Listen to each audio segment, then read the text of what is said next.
Hello dear student, কেমন আছো? আশা করছি ভালো আছো। দেখো, সেই দীর্ঘ প্রতীক্ষার পর ফাইনালি এনএম জেএনএম এক্সাম 2025-এর 19শে অক্টোবর হতে চলছে। আশা করছি তোমরা প্রিপারেশান ঠিকঠাক করে নিচ্ছ এবং ভালোভাবে নিচ্ছ। দেখো, স্বপ্ন তুমি যখন বড় দেখবে তখন পথে বাধা কিন্তু আসবেই, কিন্তু যেতে যাবে সেই যে থেমে থাকবে না, এই পড়াশোনাটা চালিয়ে যাবে। তাই পড়াশোনাটা করো, অবশ্যই সাকসেস তোমার হাতে লাগবেই।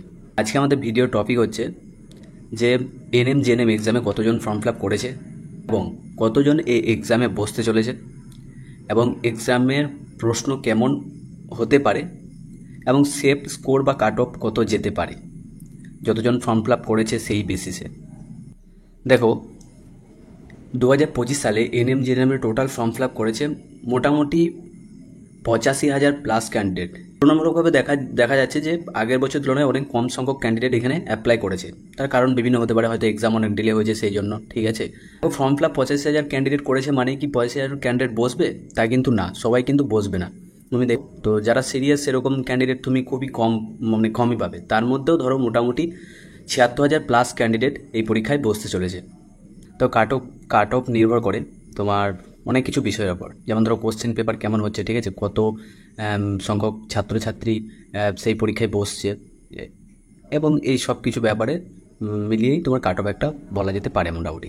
তবে তুমি ধরে রাখো যে কোশ্চেন এবারে মোটামুটি তোমার ইজি টু মডারেট হবে, খুব হাই কোশ্চেন হবে না। এবার তুমি যদি বলো যে স্যার যে মানে কোশ্চেন টাফ হলে ভালো না মানে ইজি হলে ভালো, তাহলে আমি অবশ্যই বলবো যে কোশ্চেন প্রশ্ন কম করে তাদের ক্ষেত্রে কোশ্চেন ইজি হলে অনেক সুবিধা, কিন্তু যারা দিনরাত পড়াশোনা করছো, ভালোভাবে পড়াশোনা করছো, তাদের ক্ষেত্রে কিন্তু কোশ্চেন হার্ড হলে বেশি ভালো। কাট অফটা যদিও কম যাবে, কিন্তু ম্যাক্সিমাম ভালো ছেলেদের চান্স পাওয়ার পসিবিলিটি বেশি থাকে, কিন্তু একটু তুলনামূলকভাবে হাই যেতে পারে, ঠিক আছে, তুলনামূলকভাবে হাই যেতে পারে জেনারেল কাট অফটা। আর তুমি যদি বলো ওবিসি কাটো, ওবিসি কাটে এখন যা অবস্থা দেখছি যে ওবিসির মানে কেস নিয়ে অনেক ওবিসি জেনারেল হয়ে গেছে, সেই জন্য কাট অফটা জেনারেল কাট অফটা হাই যেতে পারে। এবার ওবিসি কাট অফটা একটু লো যেতে পারে, এবং ইডাব্লিউএসের কাট অফটাও ওই একটু তুমি লোই ধরতে পারো। ওই ইডাব্লিউএস তো স্টেটে অতটা হয় না, সেন্ট্রালে বেশি আছে ওবিসি।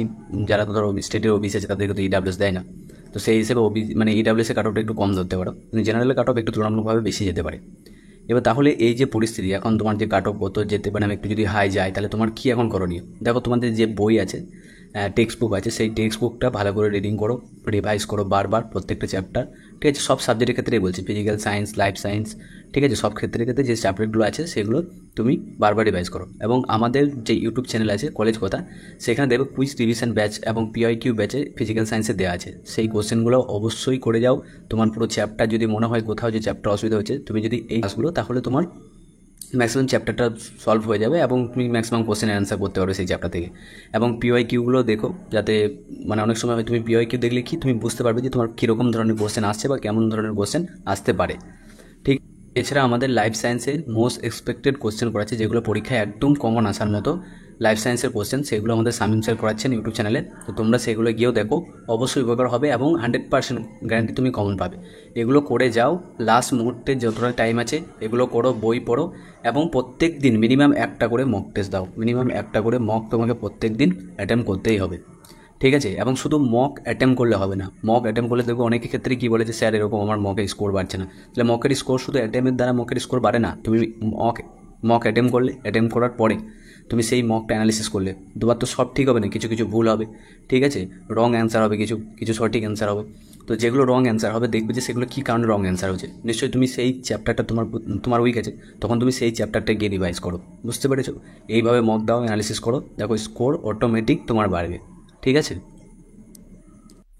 দেখো, তোমার যে পরীক্ষা হবে এএনএম জিএনএম, এখানে সেফ স্কোর তাহলে তোমার কত তুমি তুলে গেলে তুমি একদম সেফ জোনে থাকবে। দেখো, কাট অফ তো এখন বলা যাচ্ছে না, বাট একটা সেফ স্কোর মোটামুটি আন্দাজ করে বলা যেতে পারে যে তুমি যদি এরকম স্কোরের মধ্যে থাকো তাহলে তোমার একটা ভালো পসিবিলিটি, তুমি একটা মানে তোমার একটা সিট পাকা হয়ে যাবে। তার হচ্ছে 25। এএনএমটা হচ্ছে তোমার, যদি জেনারেলের ক্ষেত্রে বলি তাহলে তোমার জেনারেলে এএনএমের ক্ষেত্রে তুমি ধরে রাখো সেফ স্কোর 80 ধরে রাখো, 80 সেভ স্কোর 80 ধরে রাখো। এবং ওবিসি এর ক্ষেত্রে যদি বলি তাহলে তুমি ওবিসি এখন যা অবস্থা, ওবিসি ক্ষেত্রে তুমি ধরতে পারো 75 সেভ স্কোর, ঠিক আছে। ওবিসিতে হচ্ছে 75 সেভ স্কোর। ওবিসি বির ক্ষেত্রে যদি বলি একটু বেশি ধরো, ওবিসি এর থেকে 77, ঠিক আছে। যদি ইডাব্লিউএস দেখো, ইডাব্লিউএসে তোমার ওই 65-এর মতো যেতে পারে। ইডাব্লিউএসে 65 ইডাব্লিউএস মানে যেতে পারে, মিনস এটা আমি সেফ স্কোর বলছি। এই স্কোরে থাকলে তুমি কনফার্ম তোমার একটা সিট তোমার আরামসে থেকে যাচ্ছে। এসসির ক্ষেত্রে তোমার 65.5 মানে ইডাব্লিউএসের কাছাকাছি যাবে আই থিঙ্ক। এবং এসটির ক্ষেত্রে যদি বলি, এসটির ক্ষেত্রে তোমার যদি 62 এরকম তোমার নাম্বার মানে সেফ স্কোর হিসেবে ধরতে পারো, ঠিক আছে। এবং পিডাব্লিউর ক্ষেত্রে 40। আমি যে তোমাকে এই সেফ স্কোরের কথা বললাম, এটা কিন্তু একজ্যাক্টলি কাট অফ এতটা যাবে না, ঠিক আছে। এর থেকে তুমি স্কোর তুমি এতটা টার্গেট করে যাও, তাহলে তোমার ক্ষেত্রে সুবিধা হবে। তুমি সেই কাট অফটা ক্লিয়ার করো, যতই কাট অফ না আসবে ক্লিয়ার হয়ে যাবে। 80 তুমি যদি তুলে আসতে পারো, তোমার জেনারেলে আরামসে কাট অফ ক্লিয়ার হয়ে যাবে। তো আমি এখানে তোমাকে সেফ স্কোরের কথা বললাম। এবার দেখো যেটা জিএনএম এক্সাম ফিমেলরা যেটা দেবে, জিএনএম এক্সাম ফিমেল 2025 যেটা আছে, সেক্ষেত্রে কাট অফ কত যেতে পারে সেটা একটু ডিসকাস করে নিই। তারপর জেনারেলের ক্ষেত্রে সেফ স্কোর তুমি ধরতে পারো 65। এটা হচ্ছে সেফ স্কোর, ঠিক আছে, 65। এর থেকে মানে কাট অফ কিন্তু কম, আমি বারবার বলছি কাট অফ এর থেকে কম যেতে পারে, বাট এটা সেফ স্কোর। তুমি এরকম যদি স্কোরে থাকো, তাহলে তুমি মানে 100% তোমার একটা সিট ফাঁকা হয়ে যাচ্ছে, বুঝতে পেরেছো। এবার যদি আমি ওবিসি এর ক্ষেত্রে বলি, ওবিসি এর ক্ষেত্রে তুমি ধরো 60 মতো, ঠিক আছে। ওবিসি এর 60 সেফ স্কোরের মধ্যে চলে আসবে। এবং ওবিসি বি ক্ষেত্রে যদি বলি, তাহলে 62 ওবিসি বি, ঠিক আছে। ইডাব্লিউএস এর ক্ষেত্রে তুমি ধরো 60 সেভ স্কোর, ঠিক আছে। এসসির ক্ষেত্রে তোমার 58 সেভ স্কোর। এবং যদি এসটি বলি, এসটি ধরো 55 সেভ স্কোরে যাবে, এবং P5 মতো তুমি দাও। তাহলে এগুলো হচ্ছে তোমার সেফ স্কোর। কাট অফ কিন্তু আমি বারবার বলছি এর থেকে কাট অফ অনেক কম যেতে পারে, বাট একটা সেফ স্কোর তুমি এরকম ধরে যদি চলতে থাকো, তাহলে তোমার একটা মানে এক্সামে পারফরমেন্স করাটা ভালো হবে। এরপর দেখো জিএনএম মেল 2025-এর দেখো জেনারেলের সেফ স্কোর তুমি যদি 85-এর কাছাকাছি তুমি সেফ স্কোর ধরে রাখো, ঠিক আছে। ওবিসি এর ক্ষেত্রে 80 সেফ স্কোর। ওবিসি বি ক্ষেত্রে তুমি 83, ঠিক আছে। ইডাব্লিউএস 60, এসসি ক্ষেত্রে 75, এবং এসটির ক্ষেত্রে তুমি ওই 60 কাছাকাছি ধরো, এবং পিডাব্লিউ 40।